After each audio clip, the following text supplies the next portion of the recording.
Elle est là, et ça fait plaisir, Clémence Bavrel, pour à chaque fois nous en dire un peu plus sur des artistes ou des groupes de la région. Et là, on s'intéresse à Faisal Sali. Vous nous parliez d'un instrument tout à l'heure, on s'est tous regardés. L'entomologiste qu'est Stéphane Puissant, Bruno Garabédian, le chef de chorale, et votre humble serviteur, vous nous parliez du oud. Qu'est-ce que le oud? Le oud, vous le voyez ici donc, sur cette photo. Donc, c'est Faisal Sali, qui est un grand joueur de oud. On parlait des francs-comtois un peu extraordinaires, et je pense qu'il en fait partie vraiment. Le oud, son instrument, c'est ce qu'ils appellent l'instrument roi de la musique traditionnelle arabe, en fait. C'est un instrument qui a 4000 ans d'histoire, qui a voyagé un peu partout dans le monde. Et puis, dans notre culture occidentale, on pourrait le comparer un peu à la mandoline chez les Italiens, si vous voyez. Je vois tout à fait. Oh, sole mio, c'est ça. C'est ce son très typique qu'on va retrouver dans la musique traditionnelle orientale, avec des cordes grattées à très grande vitesse, ou au contraire très lentement, en picking, comme on dit, et qui va donner ce rythme très particulier qu'on reconnaît tous et qui est très typique donc, des musiques orientales. En plus, c'est l'instrument du peuple, donc voilà, nous on aime. Je propose qu'on écoute un extrait. Tiens, on va écouter un extrait. Parler, on va écouter, on va regarder. On va écouter un extrait. Le premier s'appelle Your Pain, ta douleur. C'est parti.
C'est l'émotion quand même à l'état brut. Hein. C'est de la musique, on va dire, dépouillée. C'est pas péjoratif de dire ça, mais vraiment, on était tous comme ça de ce côté. C'est ça, voilà. Regardez, sur le plateau, tout le monde est là, limite pétrifié. Mais effectivement, regardez, il parle limite avec son instrument. Pour moi, sa musique, regardez, c'est les expressions de son visage, etc. La douleur, on la voit, en fait.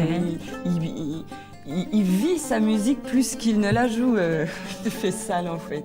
Et c'est vrai que c'est très surprenant, Clément, si vous me le permettez, c'est que si on regarde bien les images, on le voit tout seul, sur scène, et pourtant on se dit, il y a forcément du monde, il y a quelque chose, non? Il n'y a que lui vraiment sur scène? Non, regardez, on le voit sur les photos, il est la plupart du temps accompagné. En fait, là, on a voulu vraiment prendre l'essence de sa musique et des émotions qu'il pouvait donner.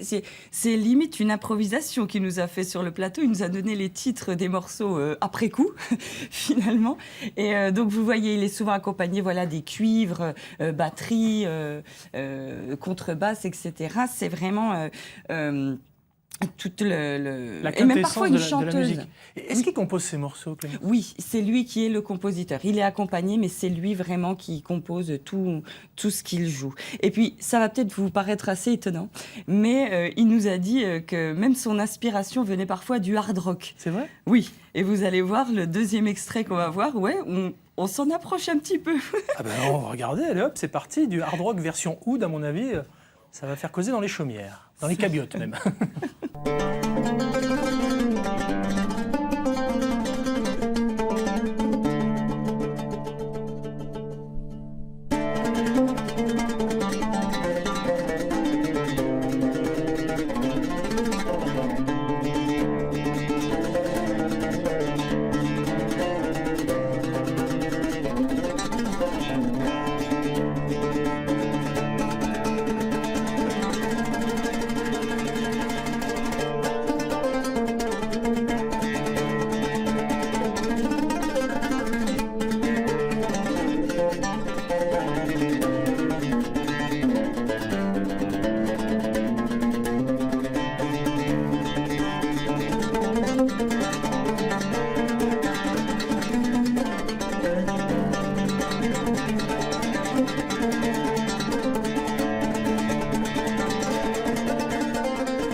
Dites-moi Bruno, je ne sais pas ce que vous en pensez.